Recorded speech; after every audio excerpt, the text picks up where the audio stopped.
ప్రభుత్వం గిరిజన సంక్షేమ శాఖ ఆంధ్రప్రదేశ్ ప్రభుత్వం గిరిజన సంక్షేమ శాఖ విడుదల చేసిన ఒక నోటిఫికేషన్ ఏంటంటే ఏకలవ్య మోడల్ గురుకుల విద్యాలయాల్లో 26 అండ్ 27 విద్యా సంవత్సరంలో ప్రవేశం కొరకు దరఖాస్తు చేసుకునేందుకు ప్రాథమిక సమాచారం విడుదల చేశారు.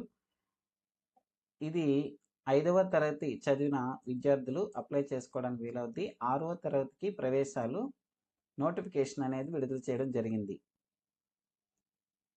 ఓకే,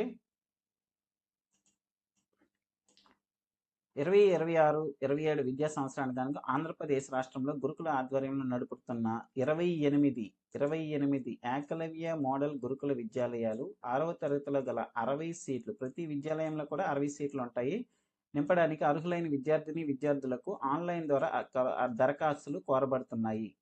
ఈ సీట్లు అనేవి రాత పరీక్ష ద్వారా పొందిన మార్కులు మెరిట్ ద్వారా మాత్రమే ఇక్కడ సెలక్షన్ చేస్తారు. రిజర్వేషన్ ప్రకారం కూడా ప్రవేశాలు అనేది కల్పించడం జరుగుతుంది. అంటే మెరిట్ ప్లస్ రిజర్వేషన్ ఉంటుంది. 6th క్లాస్లో 60 సీట్లు ఉంటాయి. 30 సీట్లు బాయ్స్కి, 30 సీట్లు గర్ల్స్కి ఉంటాయి అన్నమాట.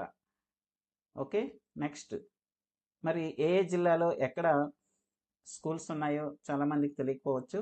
సో ఇక్కడ నేను వివరాలు ఇస్తున్నాను. శ్రీకాకుళం జిల్లా మిలియాపుట్టి, నెక్స్ట్ పార్తీపురం మన్యం జిల్లా భామిని, అనసభద్ర, కోటికపెంట, కురుపాం, గుమలక్ష్మీపురం. నెక్స్ట్ అల్లూరు సీతారాముల జిల్లా కొత్తగూడెం అంటే కొత్తవీధి, దుమ్రిగూడ, ముంచింగ్పుట్టు, చింతపల్లి, పెద్దబయలు, అనంతగిరి, హుకుంపేట, పాడేరు. నెక్స్ట్ జీమాడుగుల, కొయ్యూరు, అరకు. నెక్స్ట్ పోలవరం జిల్లా వై రామవరం, మారేడుమిల్లి, రాజవొమ్మింగి, చింతూరు, రంపచోడవరం, అడ్డతీగల. అండ్ ఏలూరు జిల్లా ముట్టాయిగూడెం, దోర్నాల, కొడవలూరు. నెక్స్ట్ నెల్లూరులో కొడవలూరు, మార్కాపురంలో దోర్నాల. నెక్స్ట్ నెల్లూరులో ఒకటి ఉంటుంది, మార్కాపురంలో ఒకటి ఉంటుంది, ఏలూరులో ఒకటి మాత్రం ఉంటుంది ఈఎంఆర్ఎస్ స్కూలు. అండ్ తిరుపతిలో 2 ఉన్నాయి, ఓజిలి మరియు బుచ్చినాయుడు కండ్రిగా.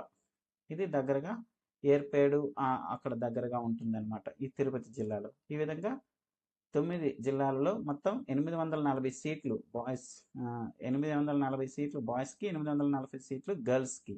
టోటల్గా ప్రతి స్కూల్లో కూడా 30+30 అంటే 60 సీట్లు మాత్రం ఉంటాయి. ఓకేనా, ఎవరైనా సరే ఆంధ్రప్రదేశ్లో జిల్లాకి తగ్గట్టుగా ఎంచుకోవాలి, అంటే అప్లై చేసుకోవాలి. ఏ జిల్లా వాళ్ళు వాళ్ళకి అప్లై చేసుకోవాలి. లోకల్ రిజర్వేషన్ అనేది ఉంటుంది. ముఖ్యంగా షెడ్యూల్ ట్రైబ్స్ వాళ్ళకి సంబంధించిన స్కూల్స్ ఇవి కనుక వాళ్ళు మాత్రమే అప్లై చేసుకోవడానికి వీలవుతుంది. బీసీ, ఓసీ వాళ్ళు అప్లై చేయడానికి వీలవదు. నెక్స్ట్ అయితే వయసు రీత్యా విద్యార్థికి 31 మార్చి 2026 నాటికి ఏ విధంగా ఉండాలంటే 10 సంవత్సరాలు నిండివాలి, అలాగే 13 years లోపు ఉండాలి. 10 years అయిపోవాలి మరియు 13 సంవత్సరాల లోపు ఉండాలి. అంటే 10 to 13 years మధ్య ఏజ్, అది కూడా 6th తరగతి నాటికి. ఓకేనా, 6వ తరగతి వచ్చేసరికి 10 సంవత్సరాల నుంచి 13 సంవత్సరాల లోపు ఉండాలి. ఓకేనా, ఏజ్ క్రైటీరియా అనేది 31 మార్చి 31, 2026 నాటికి తీసుకోవడం జరుగుతుంది. ఓకే, ఇంకా తేడా ఉంటే ఏప్రిల్ 1 తేదీకి కూడా తీసుకోవడం జరుగుతుందని నోటిఫికేషన్లో వివరాలు ఇవ్వబడ్డాయి. నెక్స్ట్ 5th పాయింట్, 6వ తరగతిలో ప్రవేశం కోరుకునే బాలబాలికలు 25-26 విద్యా సంవత్సరంలో 5వ తరగతి ఏదైనా ప్రభుత్వ లేదా గుర్తింపు పొందిన స్కూల్లో చదివి ఉండాలి. అంటే గుర్తింపు పొందిన స్కూల్ అంటే ప్రైవేట్ స్కూల్లో అయినా చదవచ్చు, నో ప్రాబ్లం. విద్యా హక్కు చట్టం ప్రకారం సెక్షన్ 4 ప్రకారం ఇంటి వద్దన చదివినా సరే, 5th క్లాస్ చదివిన కూడా ఇంటి దగ్గర చదివి అంటే డిస్టెన్స్ మోడ్ కానీ లేదా ప్రైవేట్గా చదివిన వారు కూడా అర్హులే అని ఈ section 4 from right to education act 2009 ప్రకారం కూడా వీళ్ళు అంటే మన గవర్నమెంట్ వాళ్ళు అర్హత ఉంది అని చెబుతున్నారు. అయితే విద్యార్థి యొక్క తల్లిదండ్రులు సంరక్షణ యొక్క డిక్లరేషన్ మాత్రం ఇవ్వాల్సి ఉంటుంది అడ్మిషన్ టైంలో. నెక్స్ట్ 6th పాయింట్, ఈ ఏకలవ్య గురుకుల విద్యాలయాలు విద్యా బోధన అంతా కూడా ఇంగ్లీష్ మీడియం ఉంటుంది. చాలా జాగ్రత్తగా గుర్తుంచుకోండి. అంటే తెలుగులో ఎగ్జామ్ ఉన్నప్పటికీ కూడా ఎంట్రన్స్ ఎగ్జామ్ తెలుగు మరియు ఇంగ్లీష్ ఎగ్జామ్లు ఉంటుంది, కానీ అక్కడ చదువు మాత్రం ఇంగ్లీష్ మీడియంలో ఉంటుంది. సిబిఎస్ఈ కరికులం ఉంటుంది. సిబిఎస్ఈ బుక్స్ మాత్రమే చదివిస్తారు.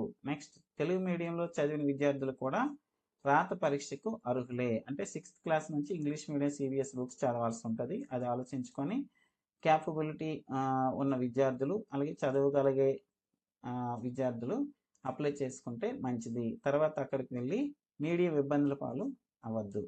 అది నా సలహా. నెక్స్ట్ రాష్ట్రంలోని గిరిజన విద్యార్థులందరికీ నిర్దిష్ట రిజర్వేషన్ లేకుండా మెరిట్ ప్రకారం సీట్లు అందుబాటులో ఉంటాయి. గిరిజన విద్యార్థులందరికీ రిజర్వేషన్ లేకుండా అంటే ప్రత్యేకించి రిజర్వేషన్ ఇవ్వకుండా అన్ని సీట్లు కూడా 30/30 బాయ్స్కి 30/30 గర్ల్స్కి అన్ని సీట్లు కూడా వాళ్ళకి ఉంటాయి కనుక సో మెరిట్ ప్రకారమే అర్హత అనేది అక్కడ సాధిస్తారు. ఓకేనా. నెక్స్ట్ అయితే అయినప్పటికీ ప్రతి ఏకలవ్య గురుకుల విద్యాలయం నందు గల సీట్లలో 50% మెరిట్ ఆధారంగా స్థానిక మండలం వారికి అంటే లోకల్ మండలం వారికి, 30% స్థానిక జిల్లా వారికి, అలాగే 20% రాష్ట్ర మెరిట్ ఆధారంగా. ఇక్కడ చాలా ఇంపార్టెంట్ పాయింట్, 50% సీట్లు లోకల్ మండలంలో ఉన్న వాళ్ళకి.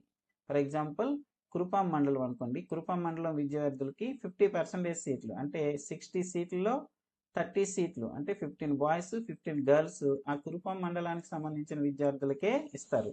నెక్స్ట్ 30% అంటే దాదాపుగా 18 సీట్లు జిల్లా లెవెల్లో ఏ మండలం నుంచి విద్యార్థులైనా అక్కడ జాయిన్ అవ్వచ్చు.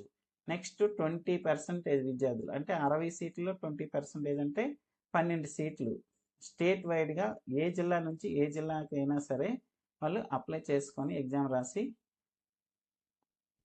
జాయిన్ అవ్వచ్చు. ఓకేనా. ఇది చాలా ఇంపార్టెంట్. అంటే ఎక్కువగా లోకల్ వారికే అవకాశం ఉంటుంది.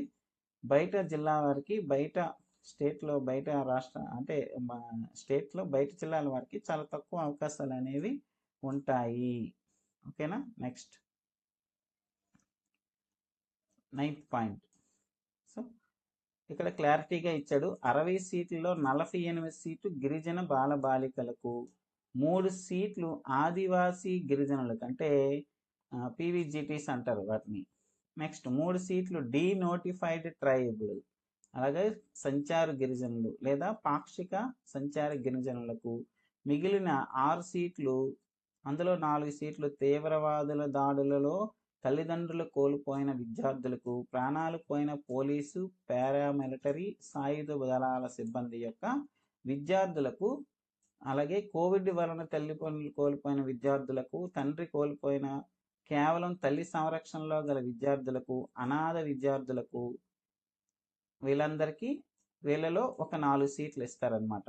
నెక్స్ట్ 2 సీట్లు విద్యాలయానికి భూమి ఉచితంగా ఇస్తారు కదా దాతలు పిల్లలకు, వాళ్ళ మనవరాళ్ళు అవ్వచ్చు లేదా కొడుకులు అవ్వచ్చు, వాళ్ళకి సంబంధించిన పిల్లలకి ఇస్తారు. అది కూడా రాత పరీక్షలో సాధించిన మెరిట్ ఆధారంగానే భర్తీ చేస్తారు. 2-3 ఉన్నారనుకోండి, వాళ్ళలో ఎవరు మెరిట్ ఉంటే వాళ్ళు ఇస్తారు. అందుకే ఈ సీట్లకు గిరిజన విద్యార్థులే కాకుండా అందరూ కూడా దరఖాస్తు చేయవచ్చు. అంటే 48 సీట్లు ప్లస్ 3 ఆదివాసీ గిరిజనులు, అలాగే 3 మొత్తం ఇవొక 6 48 54 సీట్లు. అవి కాకుండా మిగిలిన 6 సీట్లకు అందరూ కూడా పోటీ పడవచ్చు. అంటే ఇప్పుడు చెప్పిన స్పెషల్ కేటగిరీకి వాళ్ళకి సంబంధించి 6 సీట్లు మాత్రమే బయట రిజర్వేషన్ వాళ్ళకి, అంటే బయట ఎవరైనా అవ్వచ్చు, బీసీ ఎస్సీ ఎస్టీ ఎవరైనా సరే ఆ 6 సీట్లకి పోటీ పడవచ్చు.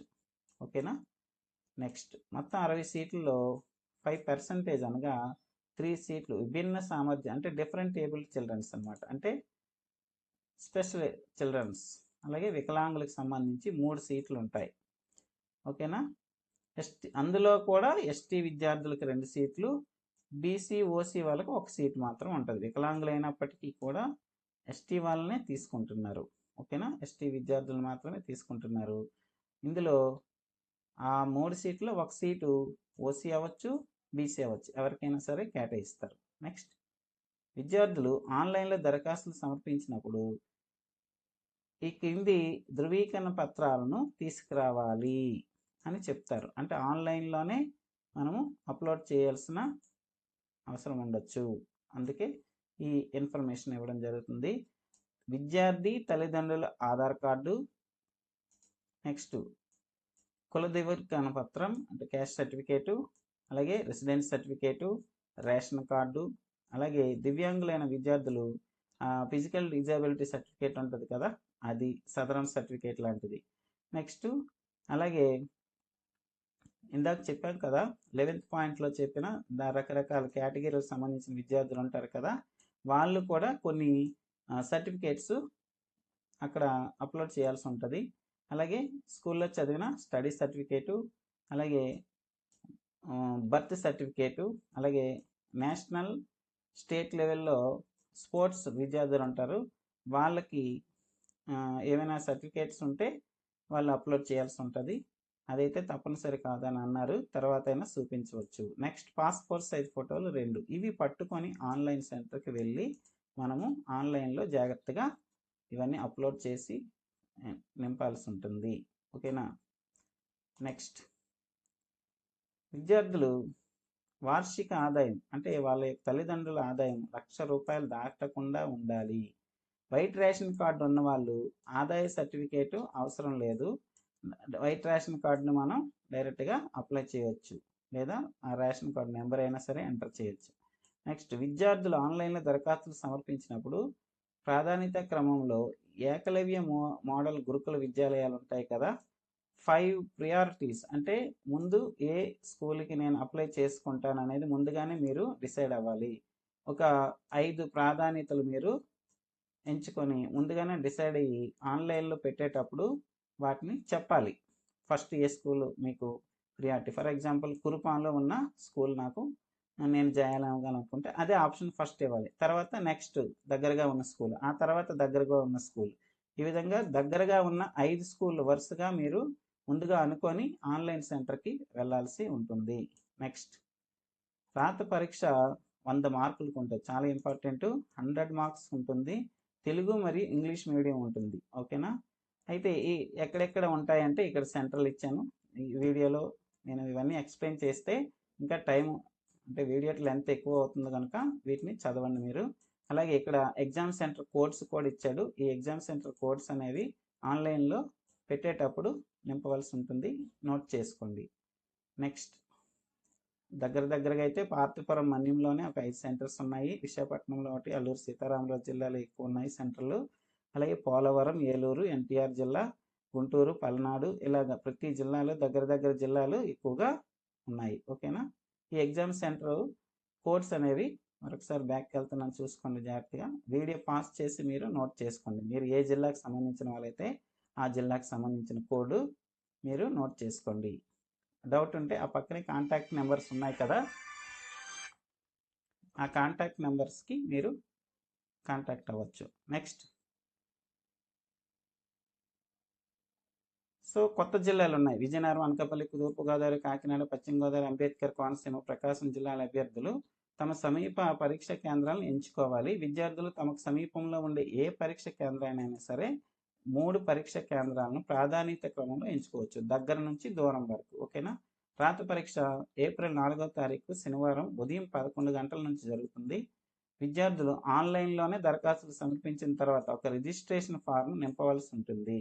ఆ రిజిస్ట్రేషన్ ఫామ్ నింపిన తర్వాత ఏం చేస్తారంటే ఈ ధృవీకరణ పత్రాలు జెరాక్స్ కాపీలు, పాస్పోర్ట్ సైజ్ ఫోటో అతికించి సమీప ఏదైనా గిరిజన గురుకుల విద్యాలయంలో ప్రిన్సిపాల్ వారికి అందించి అలాగే రసీదు పొందాలి. కంపల్సరీగా మీరు అప్లికేషన్ అందించిన తర్వాత అక్నాలజ్మెంట్ తీసుకోవాల్సి ఉంటుంది. ఓకేనా. రసీదు అంటే అక్నాలజ్మెంట్, అది మీకు వాళ్ళు ఇస్తారు. అప్లికేషన్ చేరింది అనేది మనకి ఒక అక్నాలజ్మెంట్ అంటే అది మన ఫ్యూచర్ రెఫరెన్స్కి పనికొస్తుంది అనమాట. నెక్స్ట్ 20th పాయింట్ ఏంటంటే పరీక్ష ఎలా ఉంటుంది, అసలు ఏంటి ఉంటాయి. 5th క్లాస్ వాళ్ళ స్టాండర్డ్లో ఫస్ట్ మెంటల్ ఎబిలిటీ టెస్ట్ ఉంటుంది. 50 మార్కులకి 50 బిట్లు ఉంటాయి. 50 మార్కులకి మెంటల్ ఎబిలిటీ టెస్ట్ అంటే ఇప్పుడు మనం నవోదయ సైన్స్ స్కూల్ వాళ్ళలో ఉండే ఈ మెంటల్ ఎబిలిటీ టెస్ట్ ఉంటాయి, అంటే బొమ్మలు ఉంటాయి, బొమ్మలు. ఓకేనా. వాటి ఆధారంగా మ్యాచింగ్ టెస్ట్ అయినా లేకపోతే సిమిలర్గా ఉండే బొమ్మ, ఆడ్ మ్యాన్ అవుట్ అంటే డిఫరెంట్గా ఉండే బొమ్మలు ఇలాంటివి ఉంటాయి. వీటి ద్వారా మనం వాళ్ళు చెక్ చేస్తారనమాట. పిల్లల యొక్క మానసిక సామర్థ్యం చెక్ చేస్తారు. అవి 50 బిట్స్ ఉంటాయి. చాలా ఈజీగా ఉంటాయి. Next arithmetic test. ఇక్కడ బేసిక్ క్యాలిక్యులేషన్స్ అంటే బాడ్మాస్ థియరీ ప్రకారం, అలాగే డివిజన్, మల్టిప్లికేషన్ వీటిని ఎక్కువగా చెక్ చేస్తారు. అలాగే లెక్కల్లో ఉండే బేసిక్స్ ఎక్కువగా చెక్ చేయబడుతుంది. అలాగే కాంపిటీషన్ ఉంటుంది కనుక కొంచెం 6th క్లాస్ బిట్స్ కూడా మీరు చదవాల్సి ఉంటుంది. పిల్లల చేత చదివించాలి. ఓకేనా. నెక్స్ట్ లాంగ్వేజ్ తెలుగు ఉంటుంది. కంప్లీట్గా తెలుగులోనే పారాగ్రాఫ్లు ఇస్తాడు.